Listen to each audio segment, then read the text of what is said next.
Do you have any advice for newer traders or people who are thinking of getting into trading? Don't do it. The God honest truth. I'm dead serious. I'm stubborn, and so I'll keep fighting. I'll keep fighting until like I'm bankrupt and living on the street. I didn't care at the time. I've actually put on positions and taken naps without having stops in. Literally, it was basically my paycheck coming in one hand and out from the trading account. Yeah. Do you mind sharing with the audience how much money did you lose? That I threw away? At the bottom, it was somewhere around like maybe 60 or 70 grand, something like that. Oh God, okay. Yeah. So, do you actually have an ex-husband? Oh no, I don't want to. I like the music on this too. It makes it very dramatic. Rez is a self-taught trader who discovered the market a decade ago through coworkers. Motivated by his desire to help his parents retire comfortably, he spent early years trading with very little success. What makes his story so interesting and inspiring is that despite so many years of significant losses and blowing up a dozen small accounts, he never gave up. Rez shut everything out and dug deep inside his own personal psychology to overcome these emotional mistakes. Out of all the traders I know, he has one of the highest risk tolerance I've ever seen. And I found out recently that this guy also enjoys racing and building his own cars and bikes. How cool is that? So please welcome my friend, Rez.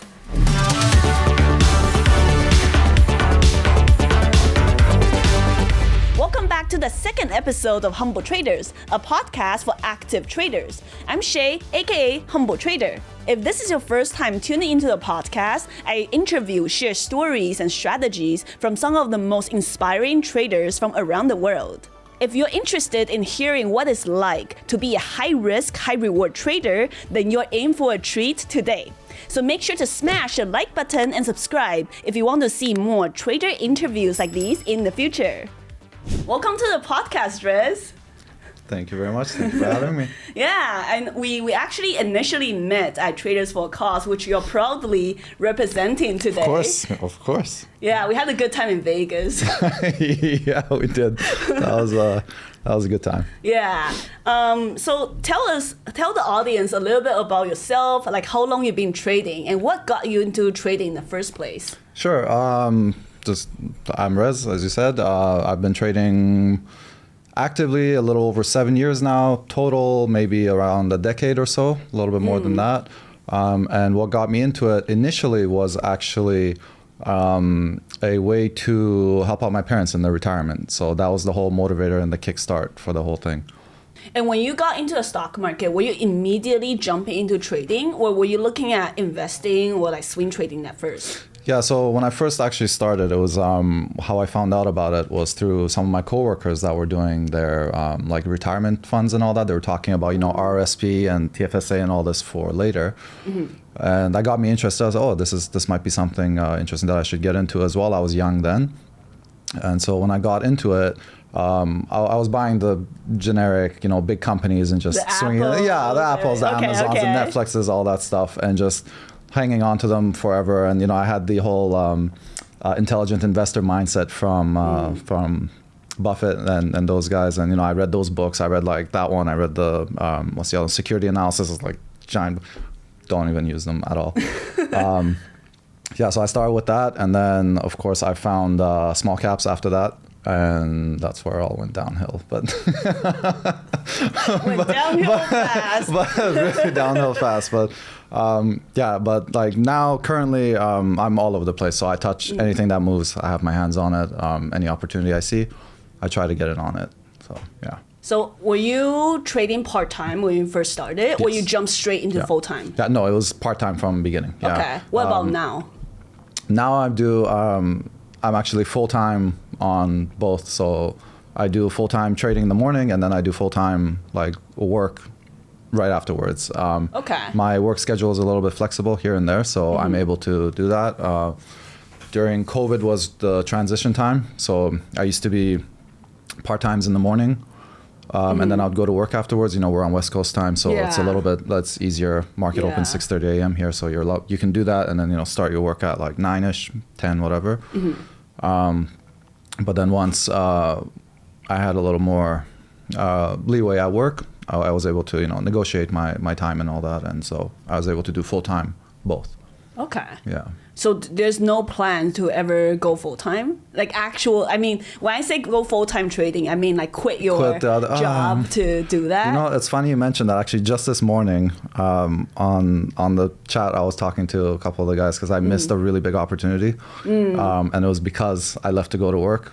And that would have made my month. So I'm having, some days I have some like second thoughts about that. But in general, I want to stay with that full-time job because it gives me a sense of accomplishment at the end of the day. Whereas with trading, I don't really feel like I'm contributing, if that makes sense, to like society. Contributing to society and like adding value. Yeah, exactly. Like I'm just watching numbers go up and down, and like it's not the same. Whereas when I have like a full-time job, I'm actually doing something, and I feel like, I did something today. I helped someone somewhere. Yeah. And plus, it's helpful to have a regular income that I can use for taxes and all that kind of stuff. But we'll get into that later.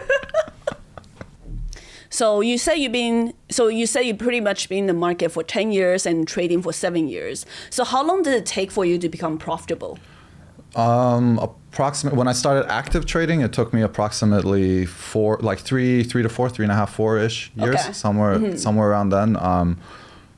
It was a brutal time. That was not a fun time. A steep learning curve? Yeah, very steep learning curve. It was basically my paycheck coming in one end and out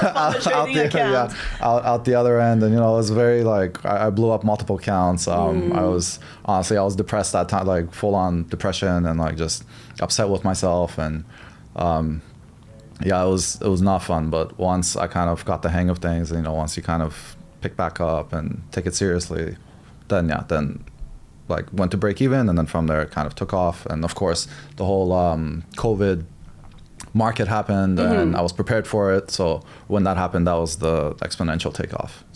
So when you first started, it sounds like, because you said you kind of blew up a couple of accounts with like your paycheck, right? So were you trading quite large at the start? It sounds like it, yeah. Because how much were you risking at the beginning? Curious. So I had no idea what like risk management or any of that stuff was in the beginning. From what I had seen online, from like YouTube and from whatever all these places was, you have like the small account, you have a couple of $1,000s in your account, and you see something pop up, and you just throw everything at it because you want that exponential growth curve, right? Like you want to. Right. Why would I risk $50 when I can throw all 5,000 at it and then try to double it or triple it? And that was the mentality back then. That was the mentality when you first start. I'm sure like a lot of people, when they first start out, they're thinking like, I've seen these guys, they turn 1,000 to 1,000,000, so let me just all in every single time and get it going. But of course we both know that's not the way, but you have to kind of go through that to understand that you can't do that. And so I was literally throwing 100% of my account into every single trade. There was no let me risk whatever. No, it was, oh jeez. This is and then that includes margin. Oh, yes. Okay. Yeah. So a few of my accounts I blew up because I used full margin on top of that. So at the time it was Trade Zero that was here, but it was international. It wasn't Canadian yet. Okay. So the margin amount was actually 6 times. Oh, God. So you can imagine the kind of disasters that came out of that. But luckily though, they were manageable amounts. Like, of course it hurt, and it would take a few months to reload and all that, but they were manageable. They weren't like insane, crazy. Yeah, good thing you kept your job. Yeah, exactly. Do you mind sharing with the audience how much money did you lose? That I threw away? Like before you went back to green? Before I would say at the bottom it was somewhere around like maybe 60 or 70 grand, something like that. Oh God, okay. Yeah, something like that. But mind you, that's like multiple tiny accounts. It wasn't all at once. Right, yeah. So it was, it would be like money comes in, I'd load the account, jump in. Hefty market tuition. Week later, it's gone. So, oh no. So that was, like I said, it wasn't fun, but it was necessary basically for me to learn. So. Okay. So, having gone through all of that up and downs, what do you think are like the key lessons or like key concepts that got you become profitable?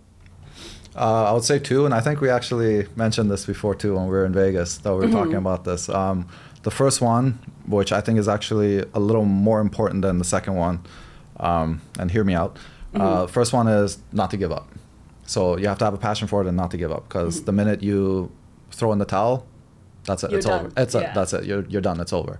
So that's the first, which I like. My personality type is, if I'm passionate about something and I want to learn something, or if I want to exceed at something, you can knock me down 10 times, I'm getting up 11 times. And a lot of people can't do that. Once they get knocked down so many times, they say, okay, enough. Like, this is not for me, and they leave. Whereas I'm stubborn, and so I'll keep fighting. I'll keep fighting until like I'm bankrupt and living on the street. I didn't care at the time.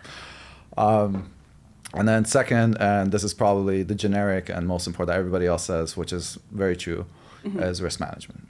And so you always have to know, how much you're willing to lose, how much you're going in with, all that kind of stuff. And you can't just like pray and hold and all these kinds of things and add to losers. And, there's a whole bunch of stuff I'm sure your audience knows, but that was the main thing that flipped me from the break-even point to becoming profitable, because I was more focused on, okay, how much can I lose on this, and adhering to my stops. So, yeah. So if you could, knowing the two key lessons now, if you could restart all over again, what would you have changed? Stop adding to losers. That was a huge one. Okay. I would just stop adding to losers and stop re-hitting the same thing over and over. Because I would take a loss. Like, once I was like, okay, I have risk management. I can stop out. It's no problem. Okay, I stop out, but then emotions kick in, and I would go in again. Stop out, go in again, stop out. Now I'm getting angry, so I'm doubling my size. I know that feeling. Yeah. So I have a rule that's something similar like that, where if I get stopped out 2-3 times, and that's it. Like, I'm not allowed to go back again. Yeah, just throw it away. Even if it eventually works out the way I wanted, but... I actually, I did kind of like a back test, if you will, looking over of, okay, had I jumped into this again, over and over, because there was a few times where I was like, oh, I was right. Why didn't I go back in again after like the 4th or 5th try? Yeah. But actually, when I looked back over it, you tracked it. I tracked it. I looked at it, and actually, no, it doesn't. It would have still like bled me to death. Okay. So thank God, like I kept. And it actually feels good knowing that now. Yeah. Oh yeah. So next time you won't feel as much. Yeah. Exactly. Yeah. Because a lot of people focus like on the now instead of looking on the stuff they missed. Yeah. Right? Instead of looking at the future. Okay, there's going to be thousands and thousands of trades, especially if this is going to be a career for like a lifetime career. Yeah. That one trade today doesn't matter. It's well said. Yeah, it's like you have to look long term. So, yeah. You're so wise today. Oh, so wise. I feel like you also like sharing for the podcast. You're like so wise. I'm like, did you clean up for this podcast? I want like the raw, the boards are raw. The fit has to be. I have to clean it. I have to keep it a little bit clean. Okay. Yeah, I know in Vegas I was a little bit off center, but I remember your comment. Was it on Twitter for the Traders for a Cause interview I did? Your comment was like, Shay has a way of getting everyone to talk while everyone's smashed drunk. Okay. I remember that comment. That's like my favorite comment. She literally pulled me out. Like, okay, it was the poker tournament, right? That's what it was. Yeah, it was. I remember. And me and the couple buddies that we were there together, we were gone. And I said, "Oh, you want to come outside for an interview?"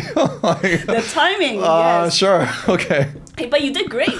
I kept it together for. I bet if you didn't tell our audience, they wouldn't have known it was smashed. That was. That's fun. Come to Traders for a Cause. It's very fun. Only go to Traders for a Cause with Rez.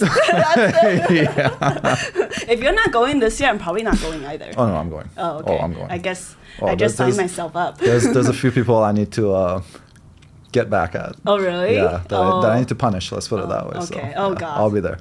So let's get back to trading now. How do you select the kind of stocks you want to trade, and what kind of makes you gravitate towards them? So I'm looking for volatility basically. When I'm scanning, it's because I've looked in the past. I've kind of done like some back testing to see what stuff will move things, triggers, news, whatever, float, all this kind of stuff when everybody's on it. That's how I find them. And then what brings me to them is the asymmetrical opportunity to make money off of them. So that's why I gravitate towards them. So I'll never play something like an Apple that's just going sideways all day doing nothing, Okay. or or like if one of the large caps has low volume and I can't get in and out. Actually, that goes for the small caps as well. Like actually any type of security that I'm trading, I need volume, I need liquidity, and I need volatility.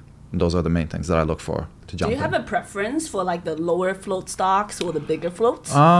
Not really. I would say I have gravitated more towards small caps, just because that's kind of where I started in, and they give more range in general.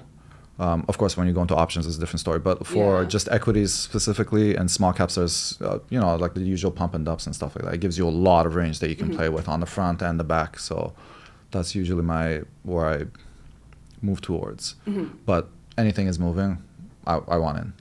Yeah. Okay. So do you usually have a bias, like long bias or short bias? Zero. I have zero. Yeah. So I'm gonna get kicked out of my own chat now, but I have zero bias. Okay. I'm like, if you looked at my my trading journal, you'd probably see it's 50-50, like right down the line. Oh, wow.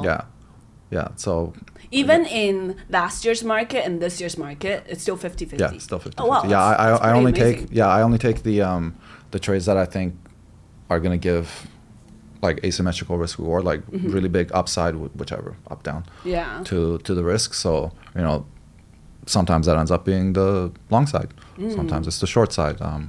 Depends on who's stuck, where everybody's sitting in, and then I just take the other side of that. Do you have a favorite stock to trade? Not really. I know a lot of people, they'll have like their Teslas and whatever, and their Apples and all that, where they watch that, or like their ESs. Yeah. But for me, it's not really. I just pop up my scanner in the morning, or from my previous night where I'm prepared, I can see what's ready, what's available, and then I'll see also in the morning from the scanner, see what pops up, and then I just throw them all on the watch list and take it from there. But I don't really do like, I only trade this basket and I only stick to that. Yeah. So you just mentioned that you prepare on the evening. So what's your evening routine like? So I have like very, very simple criteria. During the day, I just have, or end of the day rather, the scanner is just what moved today, what has the largest range, like Highest the actual percentage gainer. No, so highest range as in just like take the high and the low minus each other and then divide by, I forget what the thing is, but like which had the most movement. Market change. Okay. Yeah. Which had Gotcha. exactly. Yeah, that's it. And then I'll look through all of those and see what can set up for it. And that's my basically. And the next morning you plan morning, on trading those. Yeah, I plan on trading those plus whatever pops up also that morning. Then I guess you can throw also in there like stuff that has been moving for a few days, like say if something's been pumping or something's just been going straight down. So that'll get thrown on the list as well, because it has big range, although it's over multiple days or even months, regardless. Would you say you have a high risk tolerance as a trader? Yeah, I have one of the highest risk tolerances I know of people. I've actually put on positions and taken naps without having stops in. And I don't care. I just let it go. Yeah. Wow. So it doesn't stress you out. You can still fall asleep like that. Now, no, it doesn't matter to me. Okay. Back in the day, yes. But it was kind of like this psychological hurdle I needed to get over, because once I started sizing up, I would stress out because I'm just thinking like, this is a lot of money that's on the line and I can't risk it. I can't put it on.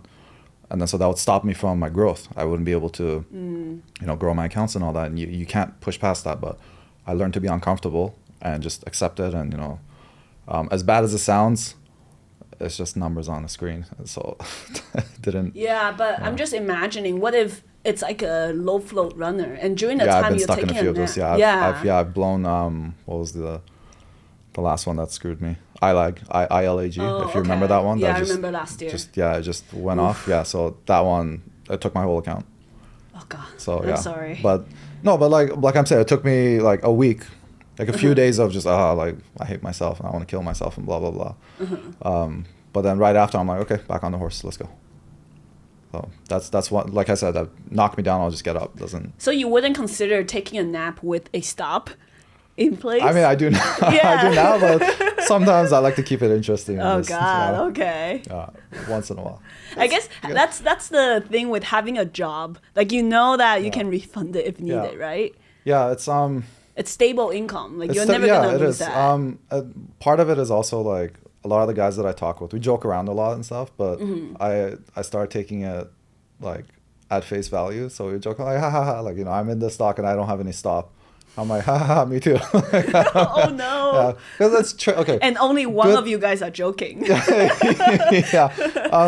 Like it's just trading gets boring. Like when you're doing it correctly, when you're doing it, it's boring. And unfortunately, I'm an adrenaline junkie, and I like I like to get my heart rate up. So sometimes I do stupid stuff like that. It's still something I'm working on. But yeah, so I need to work on that. But so far, that's worked out for you. So far, it's worked out for me.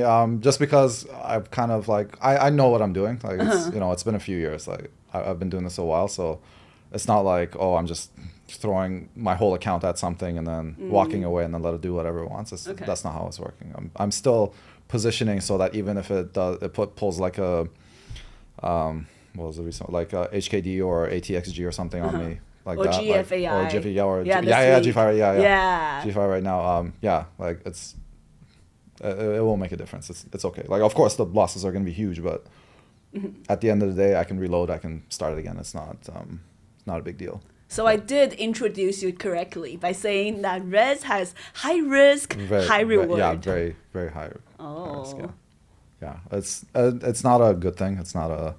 Don't like, you know, like don't give it praise. Yeah, please don't copy it. It's just that's just how my personality is, and it works for me. Okay. 99% of people that won't work for them. So like that would be disaster. So yeah. So what do you think? Would you rather be a high risk, high reward trader like Rez, or would you rather be a little bit more conservative? Let me know in the comment section below. And usually after these like big downturns, how soon or how long does it take for you to kind of get back to the same state? I've noticed as the losses get larger, it takes longer to recover. I mean, like mental wise. Funny enough, even if I take a large loss, the next day I'm still looking at the screens. I just don't trade.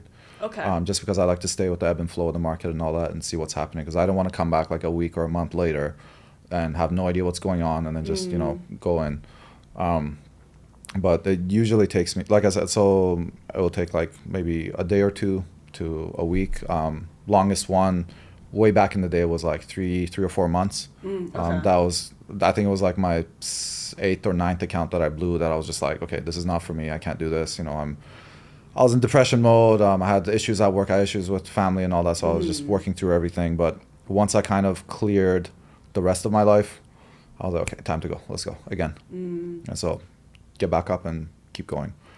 Did you ever take these breaks with the intention on, like you're just giving up and never like? Yeah. Oh, okay. Yeah, like if I recall correctly, I think twice was like a serious like that. Like I can't do this. I'm done. Like I'm not. I can't. It's too hard, or like I can't control my emotional state when I'm, you know, in a downturn or whatever, when I'm making mistakes.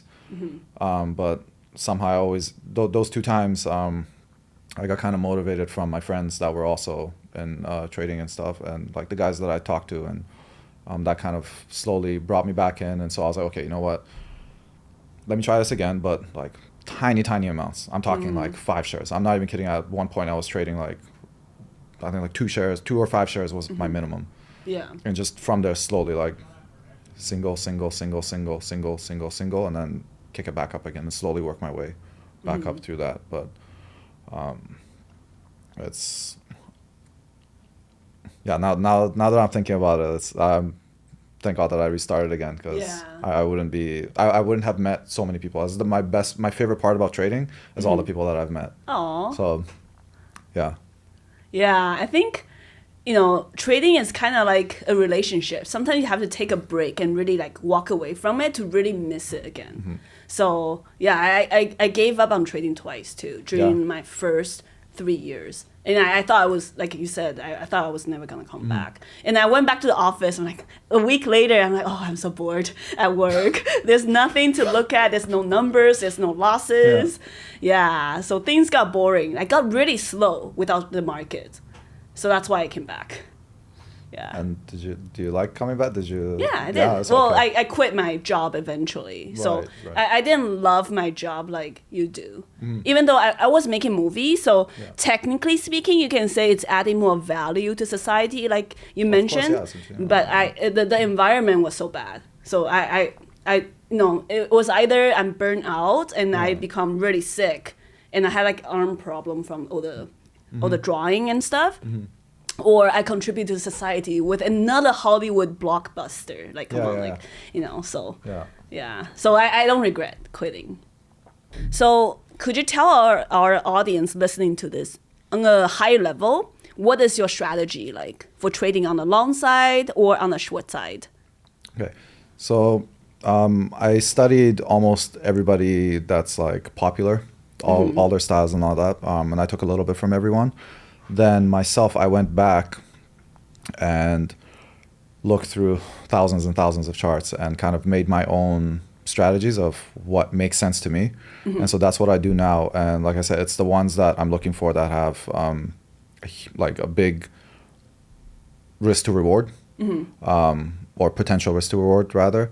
And what I always found is that, and this is kind of my bread and butter, and I'm giving a little bit of a secret away here, but I just want to know when the bunch of people are stuck. And so if everybody's on the same side, I want to take the opposite of it. And that's kind of my bread and butter, especially when there is an opportunity and everybody thinks it's the same thing. And so like, if you can imagine, for example, everybody knows certain patterns, okay?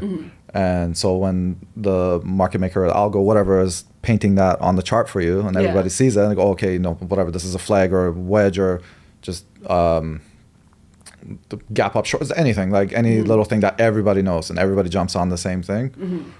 And they gave them like a little fake out. That's, I'm going in the opposite end of that. And those always have ended up being the biggest winners for me. So that's kind of my thing. So it's like the major strategy is take the other end when a lot of people are on one side. Especially I think that happens a lot more in the small caps. It does, with crowd thinking, everyone thinking like on the same side, whether it's short or like overly long biased. Exactly. Even like large caps, there is kind of opportunities like that too, where like say institutions want out or something like that, and you can kind of see it. Like if you've looked back through, you can kind of see the signs of when that's about to happen or when it's going to happen, or like some news that pumps up something so somebody can get out. Then you can jump in on the other end of that and ride it. So that's kind of like my main strategy. And then I have like a playbook of like 40 different smaller strats that when I'm bored I just use those. But the main thing is check who's stuck. Take the other side, because 95% of people lose. So, I think it's people like anywhere between 90-95 or higher. Exactly. So take the other end of that. That's 95% win rate.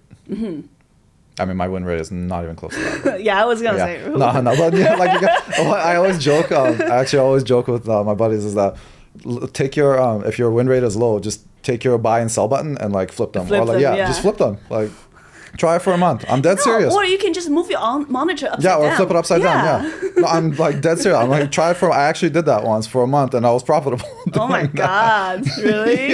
You can do that on Thinkorswim. I forgot what's what like slash ticker or something like that.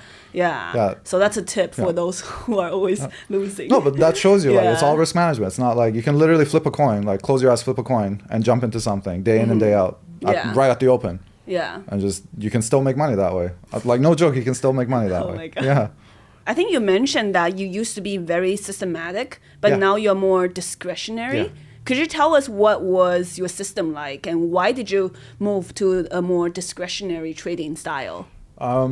So for the systematic stuff, like I said, it was more of I just backtested a bunch of stuff, and I found, it's just math. There's no like it's probabilities and math and things like that. And I needed that because I was too emotional. I couldn't handle like discretionary trading, or rather, actually, I didn't know how to read tape. I didn't know how to check levels, make sure where the good levels are, and all that. And so I just had a literal like on trade ideas, it would be this alert comes up. I have a whole bunch of parameters on it. It would pop up. That's my signal to just jump in. Oh, and that would be it. Like that, just that simple. Yeah, because I have that strategy planned out beforehand.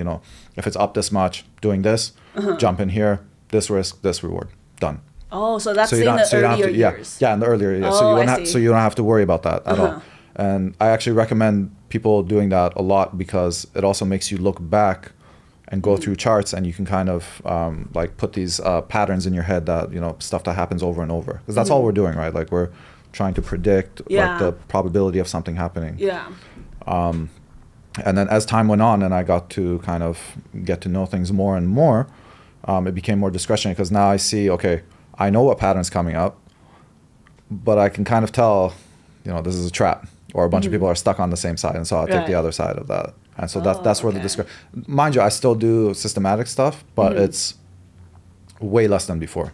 Okay. Yeah, so it'd be like, let's say 25, like a quarter of my trades are just pure systematic, whereas 75% is discretionary. And I still throw in some discretionary in the system trades, and the discretion trades have some sort of system in them. Okay. Right? Like, it's from like reading a lot more tape, price action in general. It is, but it is in general. But the funny thing is, actually, I should also mention, I can do my stuff without the tape.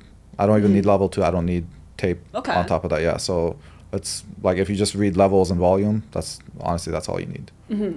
Yeah, because that's interesting, because there are some people who say, you can only become profitable if you read a tape, whereas I think I've taken more trades that failed because the tape was tricking me. No, exactly. Yeah, especially once you get to a certain size, you become a target. You get a target on your back. You don't want to do that. Yeah. So of course there are people who can, that's their whole thing. They could literally just read the tape and they don't even look at the chart, and they can be profitable. Yeah. Good on them. That's what works for them. For me, it's more just price and volume. That's it. So keep it simple for myself, and that's how I've been doing it. So are you more, I guess, technically driven than fundamentals? Do you ever look at like news analysis? I love my fundamentals. Oh, you do? Okay. Yeah. I need to see. I still need to look. Like, if there's a certain stupid PR or news coming out, I need to see what's going on in the background. Okay. Like, I still want a full picture. I might not use that information. It might be like worth 5% or something of my total view of this thing, but I still need that little information. I'm one of those guys who needs like the full picture before going into it. But the majority of it is just technical analysis, like simple crowd psychology, if you will, because it's just like an auction, right? So that's all I'm looking for. But yeah, I do look into like, okay, what's the news, and does this, for small cap, does it have dilution? For large cap, are they planning on something, ahead of time, or is there earnings coming up, something like that? As you probably heard by now, Rez is dropping a lot of golden nuggets and insights into his trading strategies. So if you have more questions for him, make sure to leave them in the comment section below. He'll do his best to answer them. So we're going to talk a little bit more about some really serious stuff now. Are you ready for it? Why are you laughing? Okay. You gave me that face. Serious. Okay. Okay. Come on. We're serious. Be serious. Okay. Serious face. Okay. We're talking about something serious here. Okay. All right, I'll lean in and everything here. Okay. So we're going to talk about something very serious now. Do you think trading has affected your personal life, your emotions, and how you deal with like the real life? How you show up to your family, friends, and your loved ones? Yeah. Unfortunately, so like I said, I'm a bit of a emotional guy only when it comes to trading. For some reason, like in the other aspects of my life, I'm very calm and like collected. But when it comes to trading, because I think it's that I want to excel at it, that I take it so seriously that any little mishaps and stuff affects me a lot, whether I show it or not. In the beginning years, even to this day, it still kind of leaks out as well. But when I have like a bad morning or a bad day, just the rest of my day is kind of like, and unfortunately, I go into work sometimes and take it out on everybody else. Oh no. If it's like a Friday or something, and I go home and I go to visit my parents. Of course, they're not familiar with this kind of stuff. Like I can't go home and tell them like I lost this much. No, don't tell them. I actually, that's not true. I actually did like in the beginning, and I learned not to do that. And those were like much smaller amounts. Yeah. And they'll yell at me and like, "What are you doing? You're gambling and this and that." And that'll make the cycle even more worse. And so, to that level, yes, it has affected me. Like when I'm having bad days and all that, but. I've gotten a lot better at dealing with it, just because I know, like, what the game entails, and that's just how it is. It's part of trading, so you have to learn to deal with it. On the good days, unfortunately, it's not for whatever reason, it's not as high as the like the bad days. So I like, understand. you know what I mean? Like, Yeah. when you have a good day, like say the amplitude is like that. When you have a bad day, the amplitude is like way worse. Yeah. Even if this was a better day or something. And I don't know why that is. It might be, it's just too hard on myself. I have too high expectations and all that. But it's something I'm still trying to work on to that level. But I try to like keep it at my desk. So you show up, business mode, get your stuff done. Anything happens, leave it there, get up and go and like live your life, because especially with close family and friends and stuff like that, they don't need that energy coming in. Right? Like I'm not gonna go out that night with my friends and then bring everybody down. Oh guys, this and that and blah blah blah. So I've heard a lot of traders say that about how they feel about losses is so much greater than like magnitude wise, so much bigger than the wins, because I guess for the wins eventually you get used to it. Like it doesn't in the very first year, like, oh, I made $100, I feel really, really good. But now it's like, it's nice. It's nice, right? But when you lose, it's like, oh my God, it sucks. Because I think it's because when you lose big, you messed up. When you make money, however big or small, you performed as you should. So I think that's the reason. All the traders I've talked to have said that. It's like a baseline where you can only go under it and come back to where it's supposed to be, instead of like jumping above it. I've probably had like one or two major celebrations in my whole trading career from like just having a good day or something. But those were like biggest day, and then when I crossed certain numbers. But that was kind of it. Every other time has just been like, okay, I need a higher high, or I need the next high or something like that. Like it turns into like an addiction of, it's not enough. I need more to bring that energy level higher. Whereas on the down days, the smallest thing, beat yourself up over it. But, you mentioned also that you were happiest before trading. Is that still true? Yeah, it's still true. So this is I know some people won't believe this, but before I started trading, I was making like lower than an average salary in Vancouver. Vancouver's expensive. I had a little condo renting and like just had my life kind of in order. I was so happy. I had zero stress. I wasn't thinking about retirement and the expenses of Vancouver and all this kind of stuff. Right. But then as soon as money came into my head and like, oh no, like, bills are going to keep going higher, and housing cost this much, and everything we have here is the most expensive in all of North America. That's when it was kind of like. So it's not necessarily just trading. It's just about the high cost of living in general then?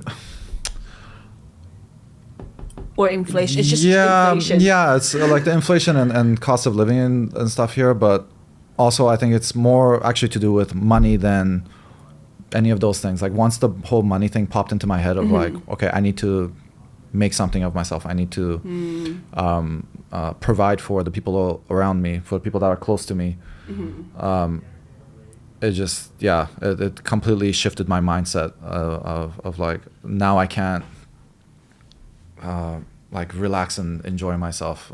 So funny enough, now when I do have like disposable income and stuff, I try to enjoy it as much as possible. Go on vacations. When I take my friends out, like just don't worry about costs and stuff. I got you guys. It's fine and all this, just to kind of make some sort of happiness or something, like joy come out of it, right? Because I'm putting all this energy into it. At least I can get something out of it instead of just stacking up this pile of money for what? You need to like treat yourself a little bit once in a while. Funny you mentioned actually kind of an anecdotal note. When I would take losses, if they were like, decent sized losses, I would go out the same day or even online and get something at the same value so that I could feel better that like, okay, at least I have something in my hand or like, I got somebody something. So it wasn't just I just threw away this money. And like it's a little bit of a messed up mentality, but that was one of the like coping things that I had to help me out. Anything that helps. So when you lost 6 figures, what did you spend the 6 figures on the next? You bought another condo. That I can't go into. There's too many people watching that. Okay, tell me later. Yeah, I'll tell you off camera. In the beginning, you mentioned that you first got into trading to help out your parents. So are you helping them out regularly now? Yeah. Oh. Yeah. How do you feel? It feels pretty good. Yeah. Yeah, it's nice. Like I've told them, I mean, being like Eastern culture, I'm sure it's the same with yours. Parents are always like, no, like we have to take care of you. Don't even talk about it. Don't think about it. Like do your thing. We'll support you the whole time and all this kind of stuff. But I've told them and they know, like I have their back, like regardless of what happens. And then thankfully, like I've gotten myself to the point where like I can take care of them if need be. So it's, that part of it is really nice. Yeah, I think like I really like your story because of what you said about your parents, because that's also like my driver as well. And it just, every time I think of them now, it like warms my heart. Yeah. Like earlier when I mentioned my mom will meet you in Taiwan, like it like warms me up thinking about her. Yeah. So yeah. Yeah, it's nice. It's good to know that it's one of those things that where you can give back, right? It's like they've sacrificed so much for you, and to be able to give back to that, it makes you feel good inside. Like, yeah, it's a little bit selfish on my end, of like pride and whatever, but still, like, it's your parents, and so it's nice to give back. It feels good. So do you have any regrets going down this path of day trading? Knowing all the emotional roller coaster, all the losses, all the broken keyboards. Other stuff was broken too. No, because I wouldn't be where I am if I hadn't gone down that path. And like I've come to love it so much that even if it wasn't for money, like if tomorrow you told me, there's no more money involved, like that's it, I would still do it. I would still get up and I would still get up and trade because I want to. It's a challenge. It's different every day. Yeah. It's something different, and it's fun. And that's that might be a big part of it. Actually, is the because you're an adrenaline junkie, a little bit of a like you said. Junkie, yeah. So, is it serious or is it back to joking stuff? Okay, sweet. Okay. It's not that serious. Yeah. Here we go. Now you like chillax and lean back. Yeah. So for those who don't know, Rez has created like a Vancouver traders group. What inspired you to create that and get everyone in this lonely city together? You just said it. I was lonely. I was so bored and lonely. Every like at the time, every service or whatever that had, it was a service, so you had to pay to get into it. And I kind of got tired of like jumping from different ones, trying to learn something, and they were too serious. Like you can't joke. Yes, there's like off after hours and all that kind of stuff, but I wanted somewhere where it was like almost like a no holds bar, like no, like speak your mind, right? Like show me the raw you, and I want it to be kind of local so that at least we could meet up and talk in person and all that. And so that was the whole thing behind that, where I started it. And just on Twitter, I literally just went on Twitter, started looking up people to see who's in Vancouver, and I would message them like, come over to my chat. And it's turned into more than just Vancouver now. Like I have a whole bunch of guys from other places and stuff, but I mean, you're in there, so it's a little bit, unconventional. Let's Yeah, say. yeah. These people got character. Yeah, exactly. We got a whole bunch of characters in there, including myself. But it keeps it fun. It keeps it interesting. You know, like, and the best thing is that, like, I hold meets in person. Like, if you go on my Twitter, you'll see, like, I post up pictures and stuff. We're at the last one. It's fun. You get to see people in person, and, you know, it doesn't feel as lonely where you're sitting by yourself in a room and just, you know, beating yourself up for your problems. Whereas you can come, sit together, have some drinks, cry together. You feel better. And then Cry you go, together is the key. That's the biggest one, yeah. So, and they celebrate together as well when there's like milestones and stuff hit. And then it's always nice to have like a mentor and a mentee. Is that, yeah, I think that's how it's, so somebody that's better than you and somebody that's below, and then like everybody's just going back and forth and sharing ideas and helping each other out. Like, I know all the guys and girls in there and myself, like, we're all very open. Like, there's no, like, no, that's a secret, like, go do it yourself or something. Like, no, we'll guide you, we'll help you out and all that. And so it's been good. It's helped me a lot on the mental aspects. Yeah. What are some of the, I guess, having met so many traders in person and then online as well, what's like a really common trait that you remember from the traders that you met? Anything like eccentric or anything like weird? Common trait of traders. 99% of traders that I've met have been like super cool, down to earth people. Like, awesome. Like, just I don't know what it is that gravitates everybody towards this, but the people that I've met, bar like one or two people, like, but I've met like dozens and dozens. Everybody is like, these people, like, you could be lifelong friends with. And actually a few of them are like very, very close to me, and I just met them through trading. Like, I've flown down to like different countries and stuff like that, just to meet up with them, just because of, you know, we've been chatting online, but then you go meet up and like you become super close friends. It's like you've known them forever. So I think to that level, the majority, super chill, super down to earth, super fun. I don't think I've ever come across like a bad apple where it's like, oh, like, what's wrong with that person or something like that, or there's something off about them. Like, no, it's been, even people you have like misconception, or like you assume something about them because maybe you've seen their online personality. When you meet them in person, you're like, well, this is completely, like, this is like super person, right? So I think most traders are super like down to earth or chill because they've lost money. Oh yeah. Like, that humbles someone a lot. See what I did there? But it's true, I think. Yeah, it's the when you step into that room, you know everybody's gone through the same pain. So that's like a bond between us. So I think that helps quite a bit.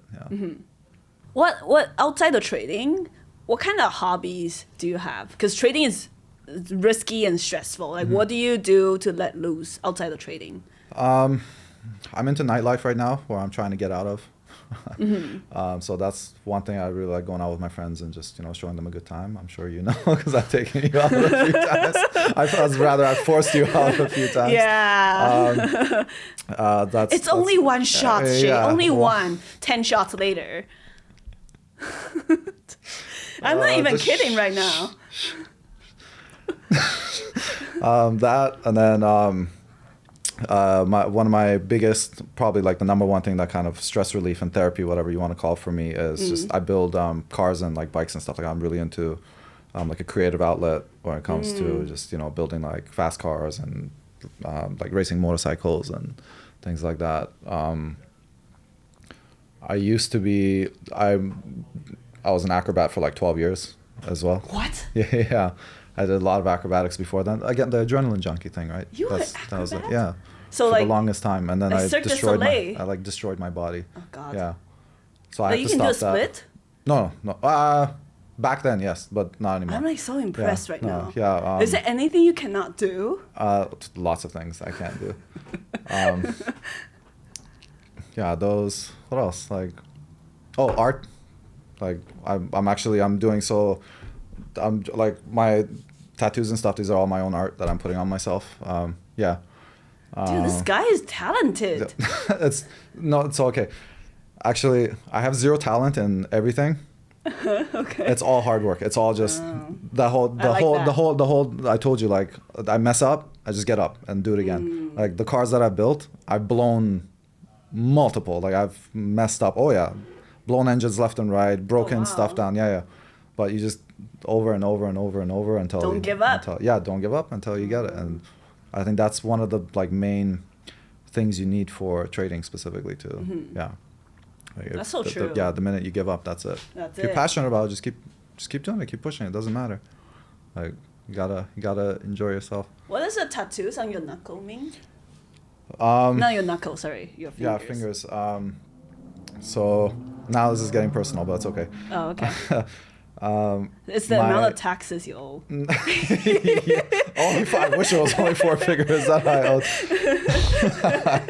Oh my god. No, my grandfather passed 2 months before I was born, and so this is a homage for him. Yeah, it's the year in Farsi, basically, in Persian. Yeah. Okay. So that's that, and then I have like my grandmother's name on my chest as well. So yeah, like every little thing. So now we're gonna go through some rapid fire questions. So I'm gonna ask you some questions, and you only have a couple of seconds to think about them and just spit it out. Sure. Whatever comes out. Okay, sure. This is gonna be PG, right?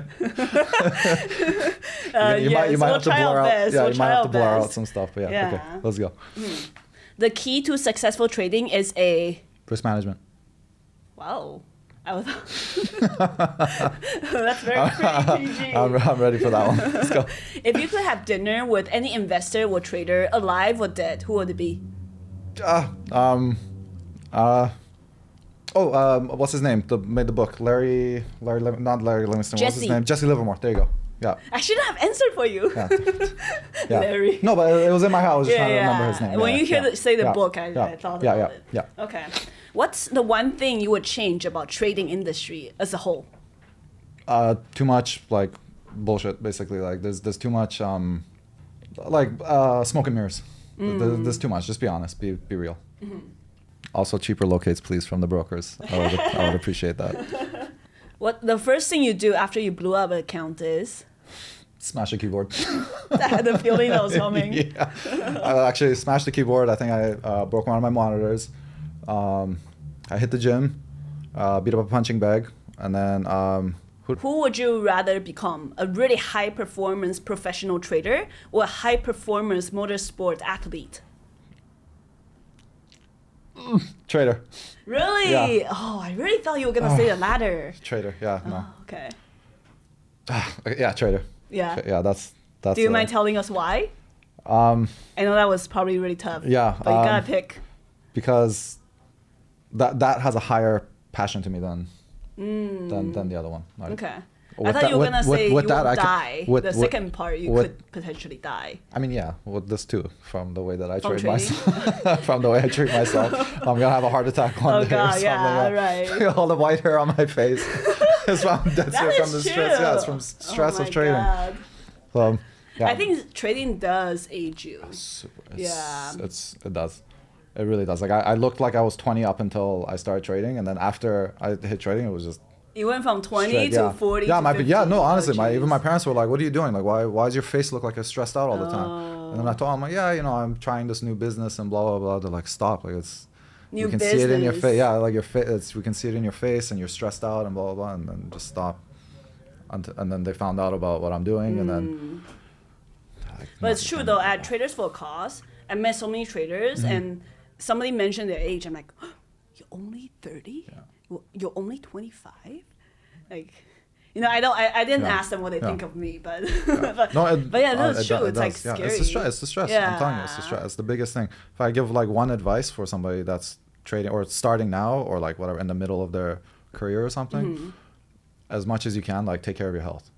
Yeah. Because it will catch up to you, like, and it'll show on your face, and it just and your it's hair very cool. And Yeah, everything. yeah. Like if you don't have your health, you can't trade. So keep that in mind. Yeah. Oh, last one. When are you gonna retire? I can retire right now if I wanted to. Yeah? Yeah. So it's not a dollar figure. It's just when you're done. Oh, okay, yeah. So I never, it's never enough for me. This comes in a lot of aspects of my life. I think I got it from my mom, actually. It's like, I get to a certain point and I'm like, I can go more. I want more. I want more. I want more. I think that's a case with most traders Yeah. who are profitable. Yeah. It's like, oh, it's 1 mil. No, Yeah. 2, no, Yeah, 3, like, it's 10 now. The goalpost always moving. Yeah. Yeah, because you think when you get to that level, you're going to have some sort of enlightenment or like, okay, I've made it, I can relax and like, that's it, I'm done. No, you just It end never up works wanting that. more. You always want more, yeah. Yeah. That's one of the downsides of it. Like, if you're really like centered and you're like zen, maybe you could, but then you wouldn't be in trading. Yeah, you wouldn't have gotten into it in the first exactly. place. So, Yeah. So if you have kids one day, would you want them to get into trading? no way. Oh, No way. interesting. Yeah, no way. I would, yeah. I've had a couple people ask me to teach them, and I've taught some people. Almost everybody has failed just because like you need a certain personality for it. But Yeah. Anytime somebody asks me now, I'm like, just don't even bother. Like Yeah. unless you want to spend, let's say 4 years. Like it's just like university, like 4 years of 8 hours a day, every day for 4 years straight. If you don't want to put in that kind of effort, don't even bother.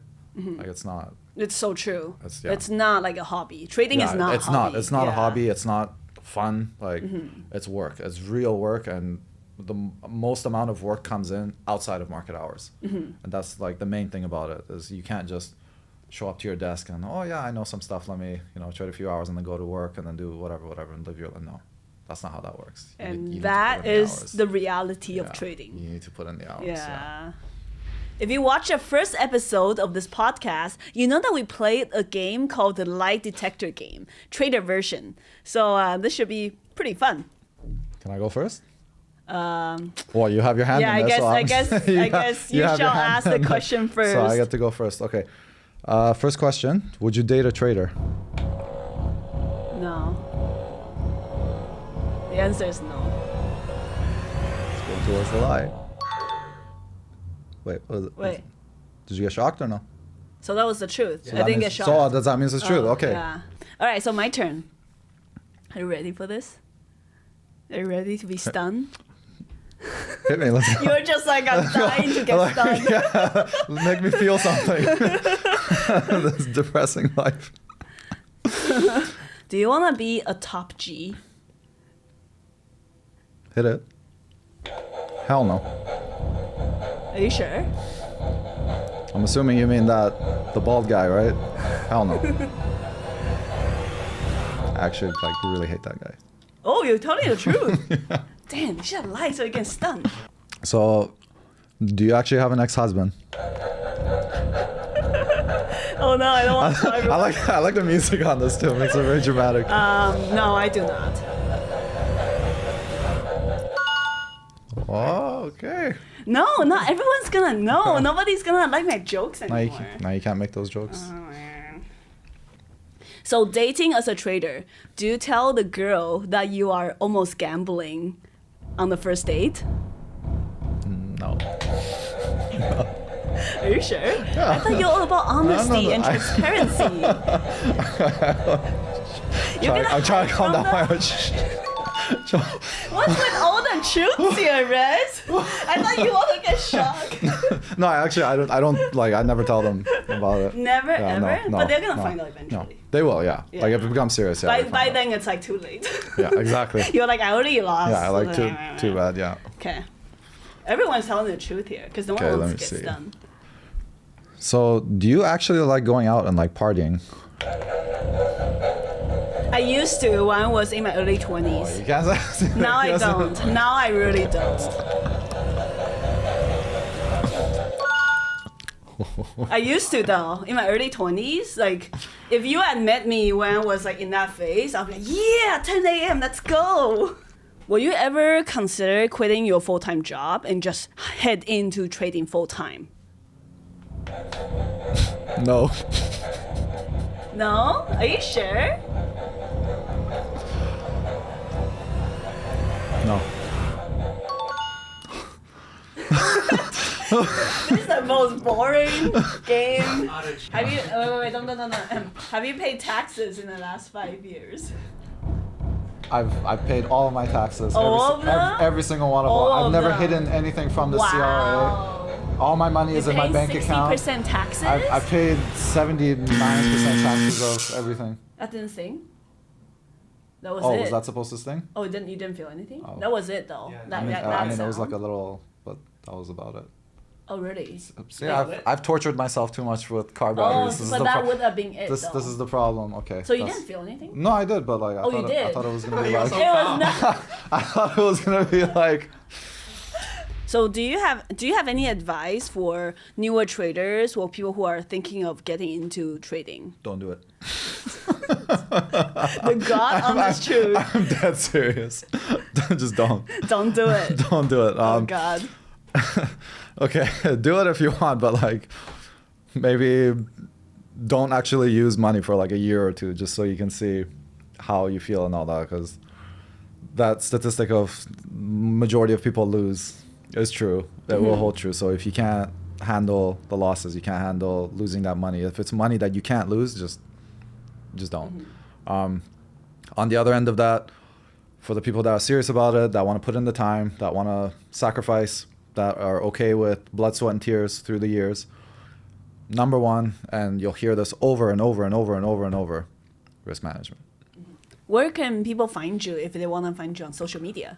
Social media, I'm on Twitter and Instagram specifically for trading. I mean, my Instagram's a little more just personal as well, but on Twitter as well. But both of them are 604 res.